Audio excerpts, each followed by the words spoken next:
Saya mau tanya Ustadz, saya malam kemarin taklim. Kata Ustadznya, ada 3 mazhab imam yang bilang baca Al-Fatihah kepada yang meninggal nyampe. Dan tahlilan itu bid'ah hasanah. Gimana tuh Ustadz cara kita menyikapinya? Tentu saja tidak pernah ada riwayat hadis yang menyebutkan bahwasanya Al-Quran akan sampai kepada orang mati. Tidak pernah Nabi mengatakan Al-Fatihah kepada Hamzah, Al-Fatihah kepada Khadijah. Tidak pernah ada riwayat itu kan. Tapi ada ijtihad ulama yang mengatakan sampai kalau orang baca Al-Quran kepada orang mati. Itu ijtihad. Tidak berlandaskan dengan dalil. Imam Syafi'i rahimahullah malah tegas dalam masalah ini. Yang kita banyak dipegang di Indonesia madhabnya. Beliau malah tegas. Mengatakan tidak sampai. Gitu kan? Tidak sampai. Tapi ini karena khilafiyah. Kembali kepada individu masing-masing. Gitu kan? Kalau saya pribadi lebih berhati-hati. Lebih berhati-hati. Sesuatu yang sudah pasti-pasti. Kayak sedekah, doa. Udah pasti.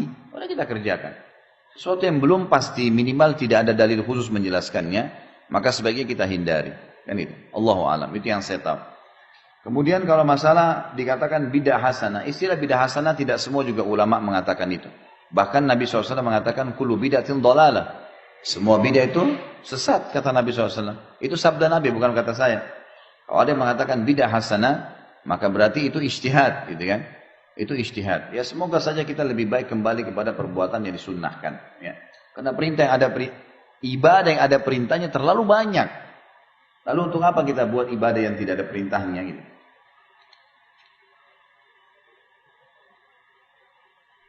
Adakah dari umat Nabi Muhammad SAW yang kekal dalam api neraka? Kalau dia meninggal Islam tidak ada. Semua orang Islam yang syahadat masuk surga. Semuanya. Makanya tadi dibilang dikeluarkan dari neraka walaupun seperti biji sawi. Tapi dibakar dulu.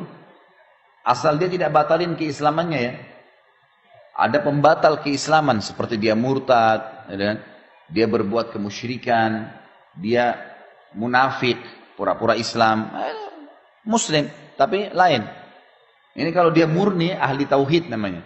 Artinya betul-betul tahu ada Tuhan namanya Allah. Tapi memang dia nggak pernah sholat, dia nggak pernah buat ibadah-ibadah yang lain. Tidak ada indikasi yang membuat dia kufur ya. Seperti dia meninggalkan sholat karena tidak ngerti, nggak pernah ada yang pandu. Kan itu. Ada satu dai di Mesir ini tidak jauh dari kota-kota besar Mesir, di pedalaman dia masuk, dia kaget dan diangkat di YouTube, tapi masih dalam bahasa Arab. Di situ ibu-ibu banyak pakai cadar semua, pakai jilbab, pakai cadar, Muslim, gitu kan, di perkampungan. Tapi begitu disuruh mengaji, baca Al-Quran, tidak ada yang bisa baca. Ditanya jumlah rakaat sholat berapa, tidak tahu. Nggak pernah sholat. Sampai ada seorang ibu bilang, kami ini sama dengan binatang, nggak ngerti apa-apa. Ngomong gitu. Tapi nggak ada yang pernah ajar kami. Nah itu rupanya sudah turun-temurun mereka begitu. Cuma tahu saya, namanya Aisyah, namanya Muhammad, tapi tidak tahu ibadah. Ada orang-orang yang begini nih. Karena tidak terpandu ya. Tidak ada, mereka tidak tahu. Putus kontak dari teknologi pun tidak ada. Nah orang-orang seperti ini berbeda. Insya Allah diharapkan dimaafkan oleh Allah. Tapi kalau ada orang sengaja meninggalkan sholat bangkang. Nggak ada sholat itu. Dan fasilitas banyak di sekitar dia bisa baca. Maka ini sudah nggak ada toleransi lagi. Ini membatalkan keislamannya.